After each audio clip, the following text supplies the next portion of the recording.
Iglesia, hace un par de semanas conversábamos acerca de así debe ser un verdadero cristiano. Y cuando yo conversaba con ustedes acerca de esto, ahí hablábamos y presentábamos que un verdadero cristiano necesita tener ciertas características que le permita vivir de una manera coherente y de una manera digna. De tal forma que todo aquello que hagamos y de que la manera en cómo nos comportemos pueda tener una influencia y pueda afectar la vida de las personas que están fuera. Ahora bien, ese verdadero cristiano, ese verdadero creyente, necesita tener un lugar donde poder desarrollarse, donde poder crecer. Y ese cristiano, ese creyente, necesita tener una iglesia donde crecer. Y por eso hoy yo quiero hablarte de así debe ser una verdadera iglesia. Hoy yo vengo a este lugar a traerle buenas noticias, a traerle muy buenas noticias. ¿Por qué? Porque tenemos días, es cierto, de mucho estrés, de mucha incertidumbre, pero de mucha alegría. ¿Y por qué? Porque lo que en una oportunidad y en un momento fue el sueño de un gran hombre de Dios que lamentablemente hoy no tenemos. Mire, el día de ayer sábado, se hizo realidad. Y es que la iglesia Vida Costa del Este comenzó el día de ayer. Y yo no sé si a usted esto le emociona o no. Parece que sí.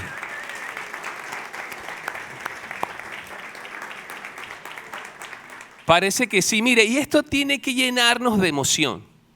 Porque esto es algo que nació en el corazón de un hombre del Señor, como les dije, el pastor Raúl, el cual sabemos estuvo tratando de buscarlo, de alcanzarlo y finalmente ayer se hace realidad. Ahora, esto tiene que alegrarnos a todos, a los que están desde la fundación de esta iglesia como los que se han ido incorporando en el camino. Esta iglesia ayer dio un pequeño paso pero firme y significativo. Y que nos llama de alguna manera a desafíos. Pero este es el primer paso para esa iglesia de Costa del Este y también es el primer paso para esta iglesia en Condado del Rey. Un primer paso que no es el último. La iglesia en Costa del Este necesita dar muchos pasos y necesita ir a siguientes niveles. Pero la iglesia acá también en Condado del Rey necesita dar varios pasos y también ir a distintos niveles. Ahora bien, usted puede estar sentado allí pensando, mira, es que eso nada más es para el liderazgo de la iglesia, eso nada más es para Daniel, eso es para Orlando, eso es para Carlos, eso es para José Alejandro, eso es para los líderes de esta iglesia, pero no es para mí. Yo simplemente vengo, asisto y así estoy bien. Yo quiero decirle hoy que usted también es parte indispensable. Es una parte importante en todo esto que Dios ha diseñado, en todo este plan que Dios diseñó desde el principio y que llamamos iglesia. Normalmente uno viene a una iglesia, y lo digo porque en algún tiempo yo venía y yo decía, eso es responsabilidad de los líderes, no es responsabilidad mía. Permítame decirle, querido y querida hermana, que eso no es correcto. Todos somos parte de la iglesia y todos tenemos un desafío, todos tenemos un reto por delante. No podemos vernos como personas aisladas en ese plan de Dios. Usted ha sido llamado a ejecutar ese plan de Dios con fuerza, con pasión y obediencia. Ahora, para poder ejecutar ese plan, es importante que nosotros entendamos cuáles son las características que debe tener una verdadera iglesia para que ese plan que Dios diseñó, para que ese plan que Dios creó para la iglesia Vida de Costa del Este y Vida Condado del Rey se pueda llevar a cabo. Hoy vamos a estar hablando de Hechos 13, capítulo 13, versos del 1 al 3. Y mire, allí vamos a encontrar cuáles son esas características. Ahora, yo no sé si usted recuerda, no voy a hacer la pregunta para que Daniel no se sienta mal, pero el pastor Daniel predicó la semana pasada acerca de Pedro. Y allí ocurre un evento interesante. Estoy siendo tentado. ¿Usted recuerda de qué trataba esa prédica? Los ayudo. Hablaba acerca de cómo Pedro es liberado y todo lo que ocurre allí. ¿Lo recuerda? Qué bueno que lo recuerda. Ahora sí.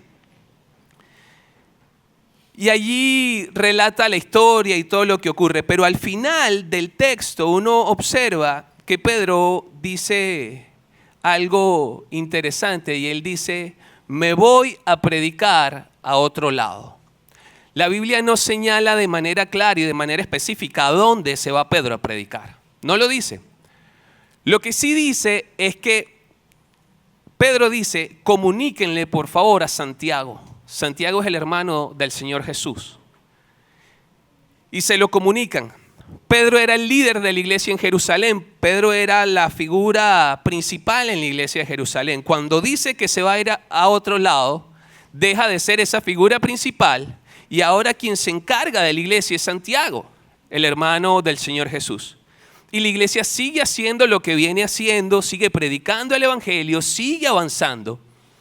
Pero en el libro de los Hechos, la iglesia pierde protagonismo. Sigue trabajando, sigue haciendo su trabajo, pero uno ya no la ve como esa iglesia que está protagonizando todo. Ahora quien protagoniza todo es la iglesia de Antioquía. Me siento nuevamente tentado a preguntar. Hace 2 semanas yo hablé acerca de la iglesia de Antioquía. ¿Usted recordará cómo era la iglesia de Antioquía por casualidad? No responda, lo diré yo, para no sentirme mal. La iglesia de Antioquía era una iglesia que estaba creciendo en un ambiente corrupto, producto de la cultura. Una iglesia que está enfrentando una cultura que es depravada, corrupta, idólatra. Y en ese ambiente la iglesia empieza a florecer y empieza a crecer.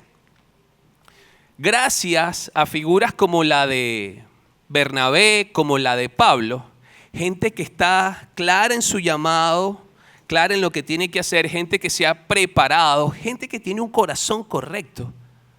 Gracias a esta gente es que la iglesia crece de una manera buena, de una manera sana, de una forma correcta. Y la iglesia pasa a ser un modelo, pasa a ser un referente de todas las iglesias alrededor. Tan buen referente es que para nosotros hoy lo sigue siendo. Vamos a aprender de esa iglesia. Pero es una iglesia modelo, pero no es una iglesia perfecta. Es una iglesia que tiene ciertas cosas que no todo es bueno. De hecho, más adelante uno lo ve en Hechos como le hacen algunas jaladitas de oreja para que entre por el carril, pero es una iglesia que presenta un modelo interesante, una iglesia que de alguna manera va a ayudarnos a nosotros el día de hoy a saber cuáles deben ser las características que debe tener una verdadera iglesia. La primera característica que nos muestra se encuentra en el verso 1 del capítulo 13 de Hechos. Dice lo siguiente, es una iglesia unida y dice, en la iglesia de Antioquía estaban Bernabé, Simeón el negro, Lucio, el del pueblo de Cirene, Menahem y Saulo. Menahem había crecido con el rey Herodes Antipas. Todos ellos eran profetas y maestros.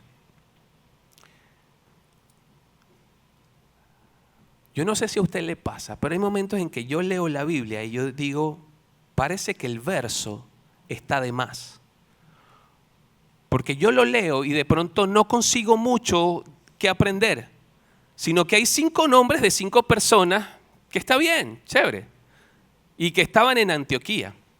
Y uno dice, de pronto se pudieron haber ahorrado esas líneas, pero nada en la Biblia está por casualidad y todo tiene un propósito y tiene un porqué. Cuando uno empieza a revisar, entiende algo que está pasando acá. Mire, Hablamos la vez anterior de Bernabé, que era un hombre generoso. Es un levita, un hombre de Chipre, es judío, sabe del ritual y de todo el proceso de la adoración que debemos tener al Señor.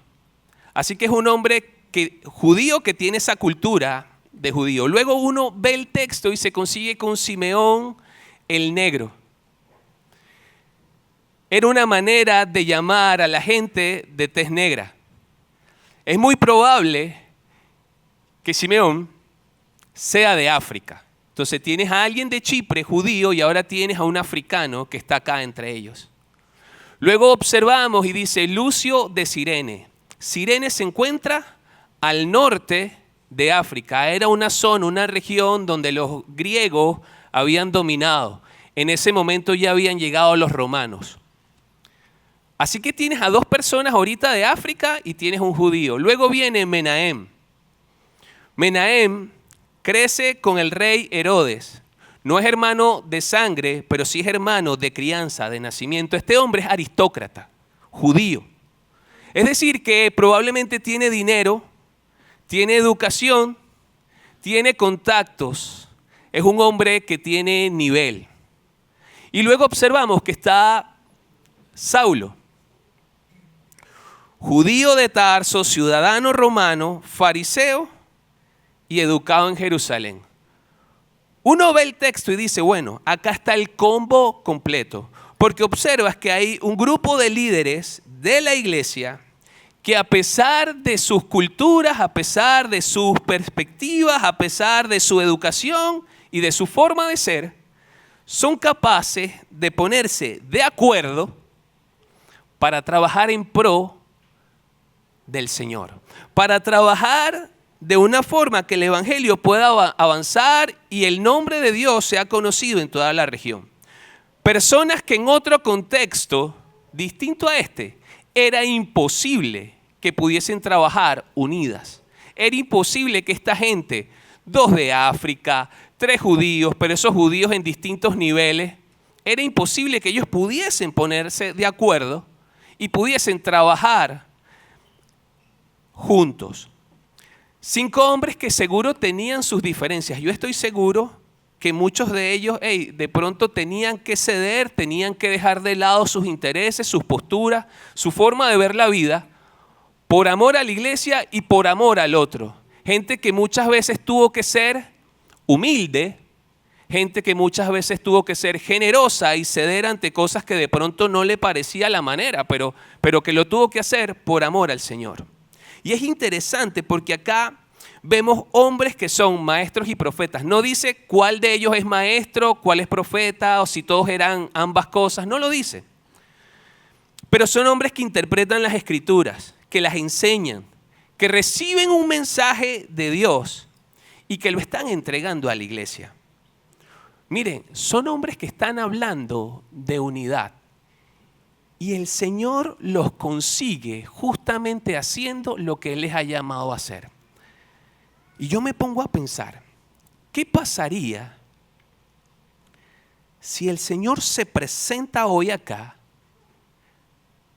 ¿Nos encontraría haciendo lo que Él nos está llamando a hacer o nos encontraría haciendo otra cosa? No lo responda, piénselo. Lo interesante es que acá el Señor se presenta, y lo vamos a ver más adelante, se hace presente y el Señor habla y encuentra a hombres que están haciendo lo que Él les ha llamado a hacer.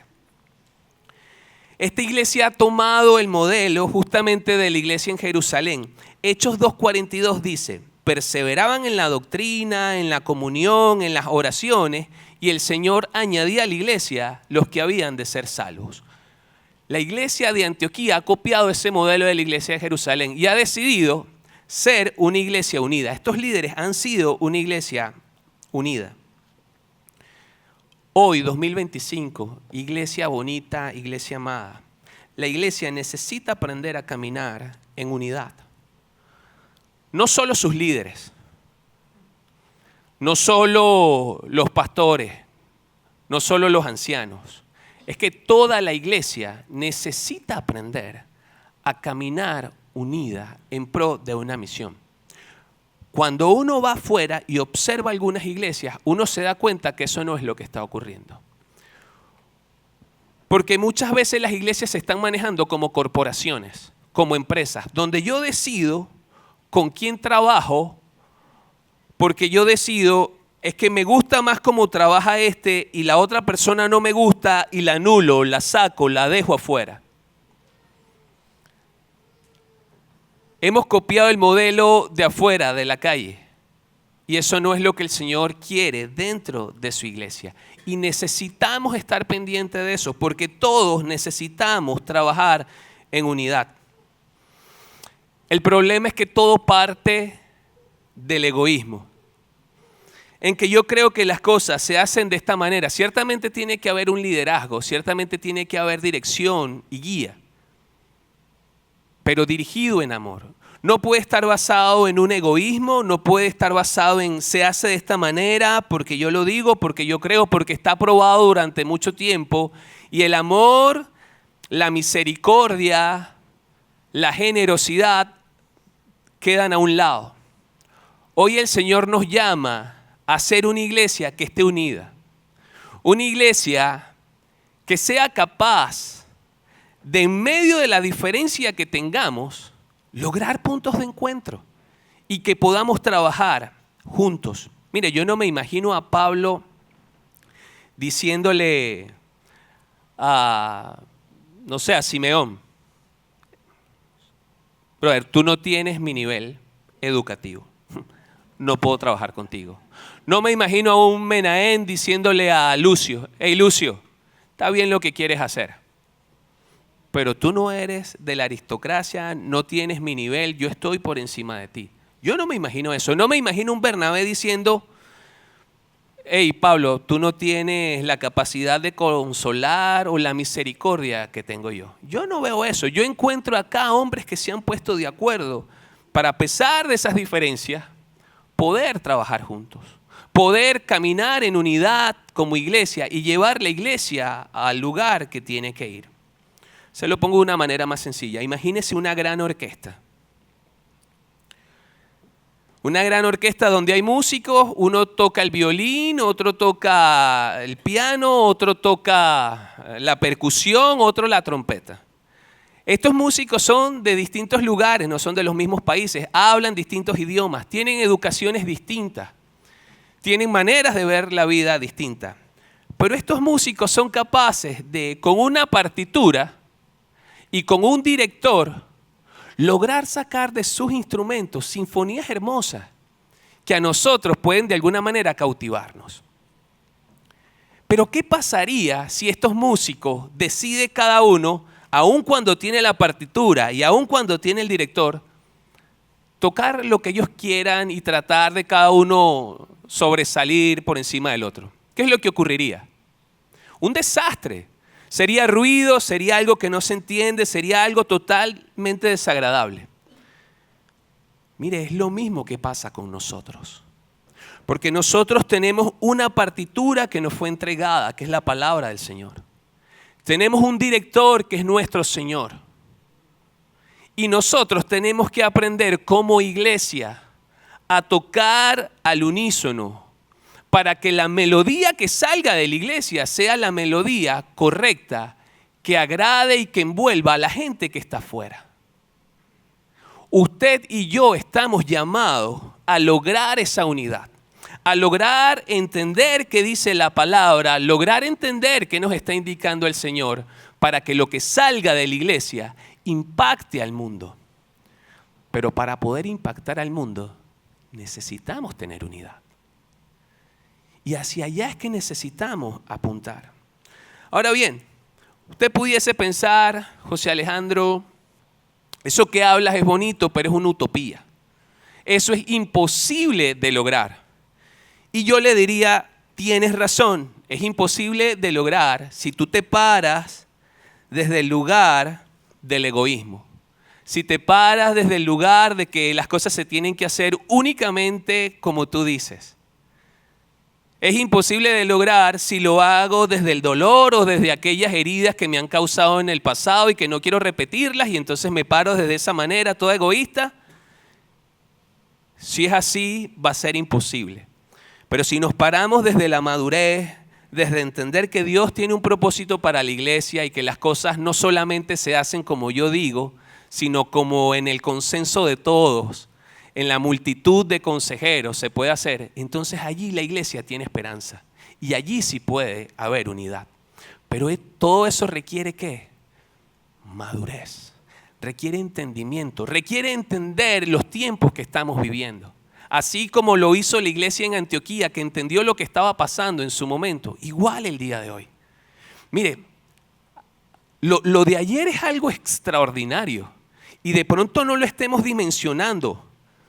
Pero la iglesia Vida ha dado un paso gigante y es un sueño. Se abrió la iglesia de Costa del Este. Y permítame, me emociono porque como cuando tienes un hijo, bueno, quien no ha tenido un hijo, cuando te gradúas, ¿sí? O cuando tienes un gran logro. Eso es lo que pasó ayer. Y eso tiene que movernos, iglesia. Pero para que cosas como la que ocurrieron ayer se repitan, porque es parte de la misión de Dios, necesitamos estar en unidad. Anote esto donde pueda. Donde hay comunión y devoción, allí hay dirección de Dios.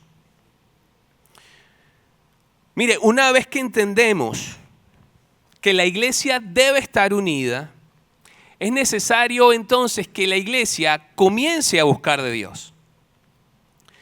El verso 2 del capítulo 13 dice: un día mientras ellos estaban adorando y ayunando, el Espíritu Santo les dijo: prepárenme a Bernabé y a Saulo, yo los he elegido para una misión especial. Esa frase que está allí que dice estaban adorando al Señor, otras versiones la traducen como ministrando. Y cuando uno va a la palabra ministrar, allí en el contexto, lo que Lucas está tratando de expresar y de decir es que la iglesia estaba celebrando un culto, que la iglesia se estaban sirviendo unos a otros. Mire, y esto a mí me parece interesante, porque cuando yo voy leyendo el texto y yo me consigo a estos 5 hombres, la percepción que yo tengo es que quienes estaban reunidos únicamente eran esos 5 hombres.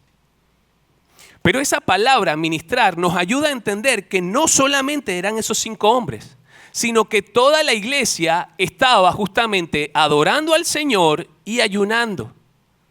La iglesia ha comprendido, y por eso les hablaba, esta iglesia está clara en el momento que están viviendo.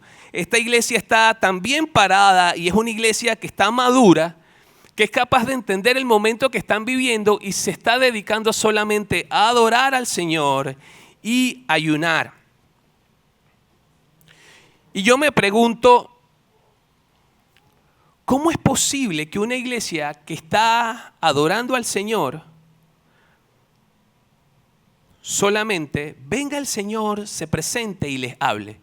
¿Qué clase de ministración, qué clase de adoración, qué clase de reunión estaban teniendo para que el Señor se presentara de una manera tan clara, tan fuerte y le dijera qué era lo que tenían que hacer? Me llama la atención esto. Y lo único que encuentro es que esta gente estaba en un ambiente, para que esto pasara, lo único que encuentro es que esta iglesia estaba en un ambiente de adoración intencional. Un ambiente de adoración profundo y reverente. Esta iglesia no estaba entretenida. Esta iglesia no estaba distraída y no estaba centrada en hombres.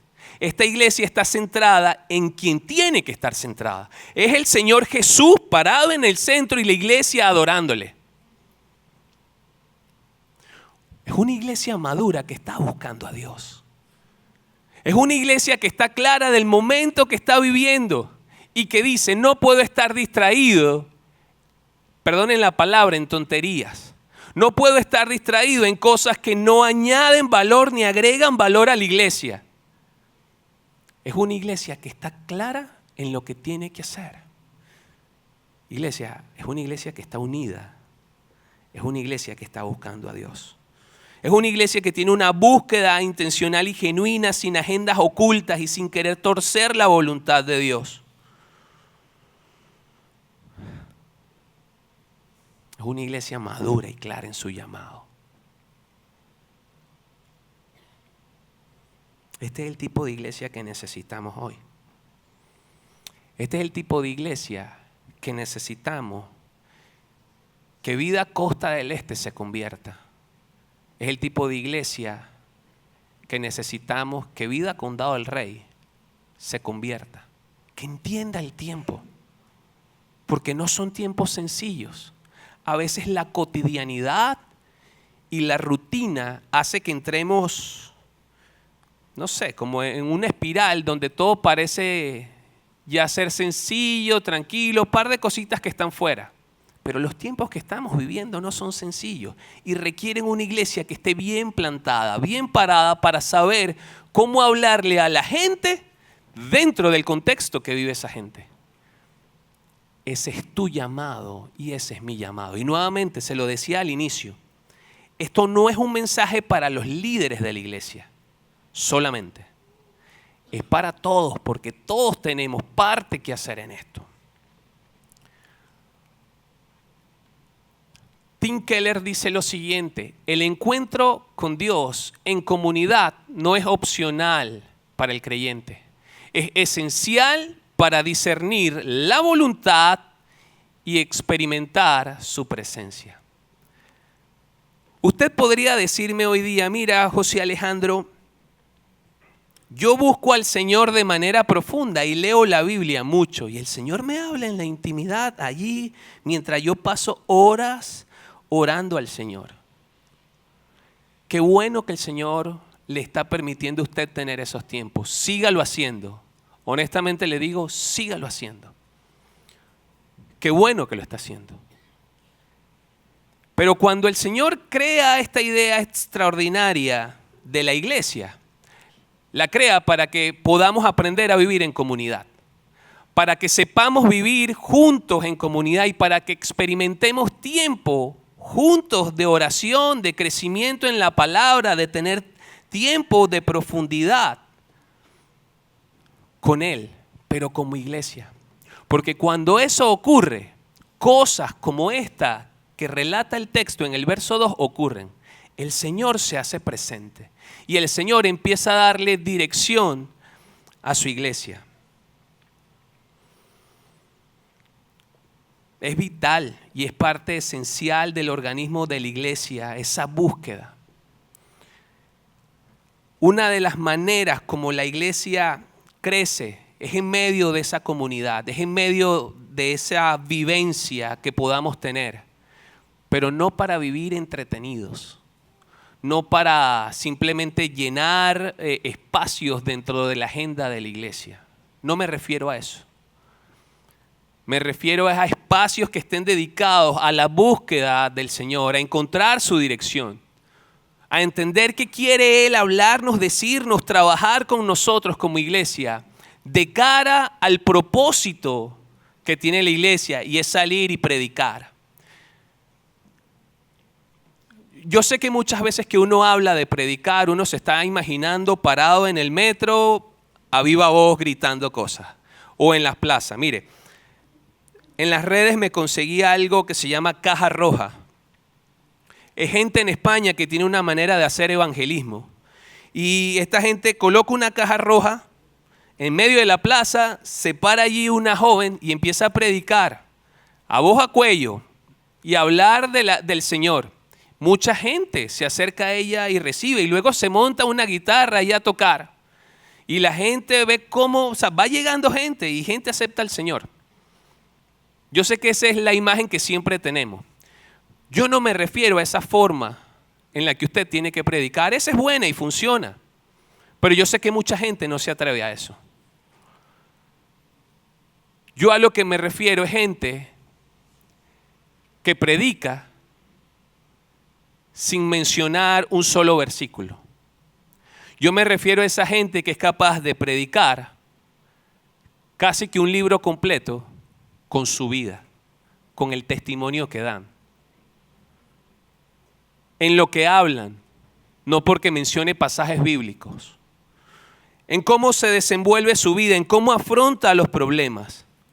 Esa es la manera que usted y yo hoy podemos predicar en nuestro trabajo, en la universidad, en el día a día, con la familia.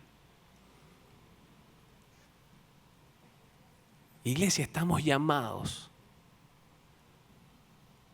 a estar en unidad y a buscar a Dios como iglesia para poder resolver el tema que tiene el mundo afuera, que es no conocer al Señor. Una vez que hemos entendido que la iglesia tiene que tener unidad y que necesita buscar a Dios, entonces vamos a la tercera característica que nos muestra el pasaje, es que es una iglesia obediente.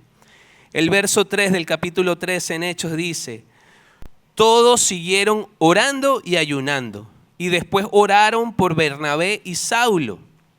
Les pusieron las manos sobre la cabeza y los despidieron. El modelo que presenta acá la iglesia de Antioquía es que es una iglesia obediente. Ellos están en medio de la oración, toda la iglesia del ayuno también están allí presentes, y llega el Señor, se presenta el Espíritu Santo y les dice: apártenme a Bernabé y apártenme a Saulo. Y lo que la iglesia hace es que le dice: no te daremos a Saulo ni te daremos a Bernabé. Eso no es lo que dice el texto. El texto lo que dice es: ok, Señor, lo mejor que tenemos, eso te lo vamos a dar. La iglesia no está diciendo: hey, Señor, ¿por qué mejor no te llevas a Menahem, que él tiene contactos y tú sabes, allá puede moverle un poquito y la cosa va a ser más fácil? Esa no es la actitud de la iglesia. La actitud de la iglesia: Señor, tú estás pidiendo lo mejor te lo vamos a dar. Y uno lee esto y uno entiende entonces que sí, que la iglesia es una iglesia madura, a tal nivel que es capaz de ser una iglesia generosa, una iglesia que es capaz de dar. No estoy hablando de dinero, no estoy hablando de economía ni de chenchen. Yo no estoy hablando de eso. Yo estoy hablando hoy de que la iglesia es una iglesia generosa, capaz de dar sus mejores hombres, capaz de entregar lo mejor que tiene, capaz de entregar su tiempo, su servicio, dar lo mejor. Y hacia allá nosotros tenemos que apuntar, iglesia. Necesitamos aprender a ser una iglesia obediente. Hay algo interesante allí en el texto y dice que le pusieron las manos. Y normalmente por cultura cristiana evangélica pensamos que imponer manos es que va a salir fuego de tu mano y lo va a impregnar y lo va a cubrir con un manto especial y que va a colocar poder allí. Ese imponer manos allí implica que la iglesia está reconociendo el llamado de esos hombres. Implica que la iglesia entiende el compromiso que Dios ha hecho con esos hombres y que esos hombres han sido llamados para una obra determinada. Pero no solamente se queda allí, sino que eso también significa que la iglesia entiende que necesita velar por esos hombres, que necesita cuidarlos emocionalmente, que necesita cuidarlos mentalmente, que necesita cuidar ahí sí de proveerle a nivel de finanzas, que necesita tener un cuidado integral de esos siervos. Eso es lo que significa la imposición de manos en ese texto. Dice que le colocan eso y los despiden. No se menciona más nada en ese evento. Yo observo esto, iglesia, y es imposible no pensar en la iglesia de Costa del Este. Porque hay gente valiosa, gente con un corazón correcto, gente preparada que se está yendo para allá. Escúchame bien, iglesia Condado del Rey. Tu papel hoy es ser obediente y dar soporte a esa iglesia, preguntándole a la gente que se va allá, porque se van a enfrentar a situaciones complicadas, a desafíos extraordinarios, en un contexto difícil. Y tu papel y mi papel es apoyarlos a ellos. Es velar, es preguntar cómo van las cosas, cómo puedo aportar, cómo puedo ayudarte, cómo puedo ser soporte y empujarte para que tú logres tu misión, para que tú logres que eso que hoy día es un bebé, lo veamos robusto, fuerte, como una iglesia que esté marcando la dirección en toda esa área de la ciudad. Ese es nuestro papel y necesitamos ser obedientes. Eso es lo que hace esta gente. Y a lo largo de Hechos uno ve cómo la iglesia de Antioquía está apoyando constantemente a la gente que envía. Escúchame bien, iglesia de Costa del Este, que estás acá. Tu papel hoy es buscar la unidad, es buscar a Dios juntos y es ser obediente para que Dios te lleve del nivel donde estás al que quiere llevarte. Pero necesitamos asumirlo con madurez, con valentía y no pensando en qué es bueno para mí únicamente, sino qué es lo que Dios quiere y qué es lo que Dios tiene para Costa del Este. Te hablo nuevamente a ti, Iglesia Condado del Rey. Se va gente valiosa, gente amada, gente inteligente, gente preparada. Ora por Orlando, ora por Jesse. Ora por Alma, ora por Luis. Ora por todo el equipo que está allá. Te preguntarás, ¿y ahora qué hacemos? Porque ellos no están. Genial, esa es la pregunta que yo quiero. ¿Por qué? Porque les decía entrando, esto no es trabajo solamente de los líderes. De acá tiene que empezar a salir gente que se forme, gente que se prepare, gente que entiende el tiempo que está viviendo Panamá, gente que entiende el tiempo que está viviendo esta iglesia para salir a predicar. Es decir, que es importante, es vital, es indispensable que te prepares y que asumas el reto que Dios te está presentando el día de hoy. Porque necesitas prepararte, porque dijimos, no solo es una iglesia la que se genera de Vida Condado. Tienen que ser muchas mini iglesias y esas iglesias necesitan gente. ¿Saben dónde está esa gente, no? Están ahí sentados.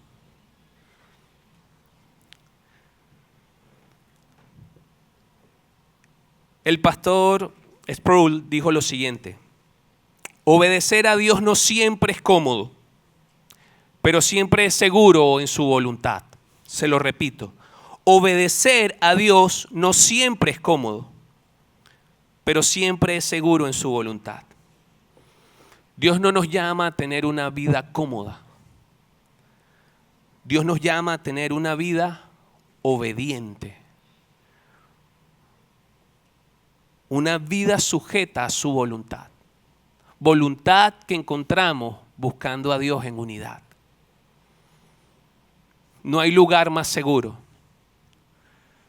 Probablemente sea difícil, pero no hay lugar más seguro que estar dentro de la voluntad de Dios. Iglesia, necesitamos ser obedientes como lo fue la iglesia de Antioquía.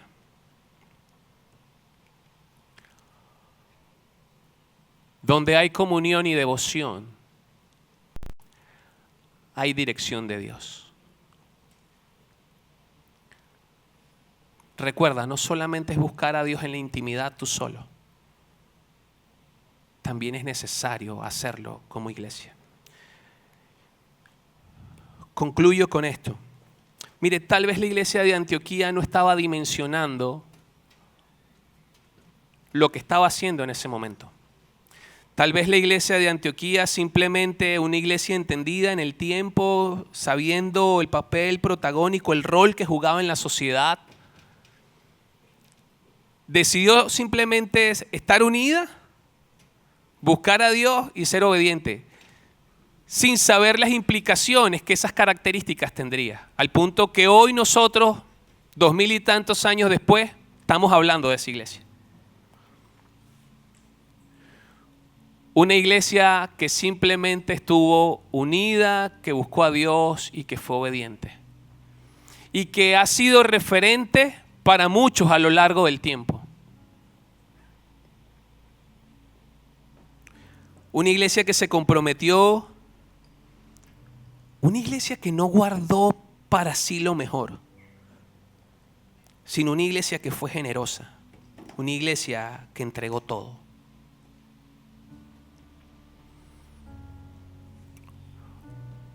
hoy nosotros, hago énfasis, Iglesia Costa del Este, Iglesia Condado del Rey, estamos llamados a proclamar el mensaje de la cruz. Estamos llamados a hablar acerca del perdón de pecados, de la resurrección de Cristo, de la justificación por medio de la fe. Inclusive estamos llamados a hablar acerca de la responsabilidad que tiene cada individuo de poder responder de manera correcta a todas esas cosas que acabo de mencionar. Mire, ese es nuestro papel, iglesia. Ese es nuestro papel.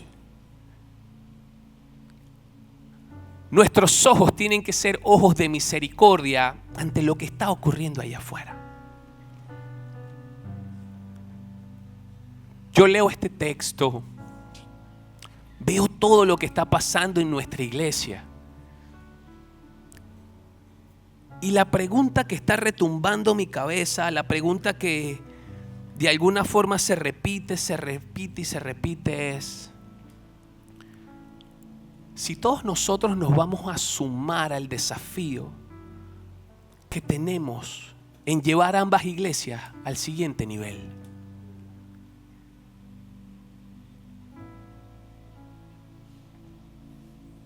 Lo vamos a hacer, iglesia. No me responda.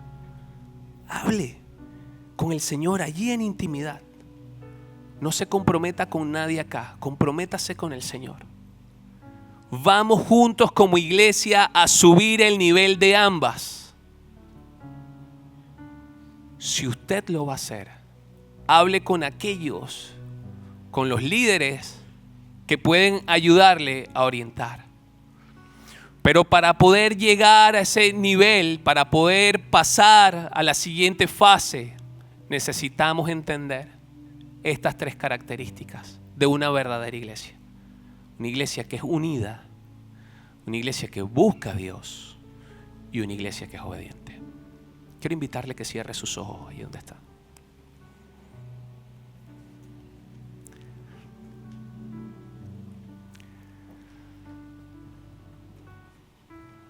Señor, gracias por tu palabra.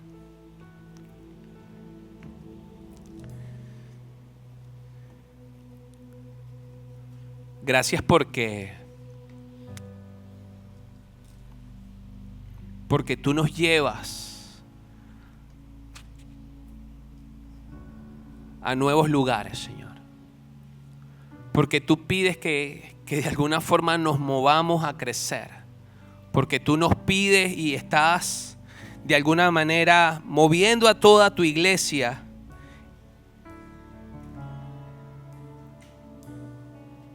a nuevos lugares, Señor.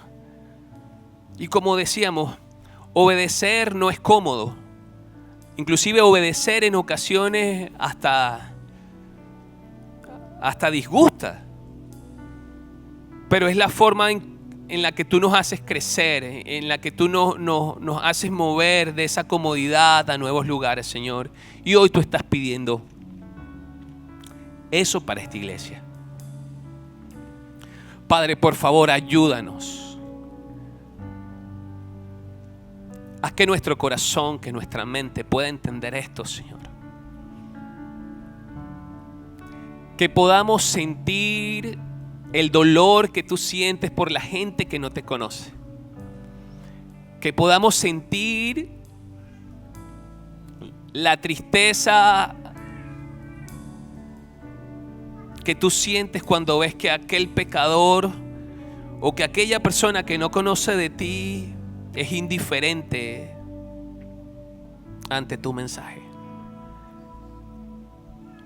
Ayúdanos a sentir, a comprender cómo lo ves tú, Señor, para entonces con ese nivel de urgencia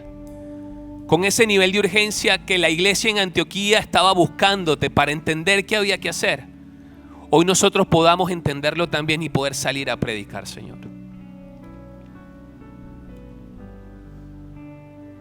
Háblanos, Señor.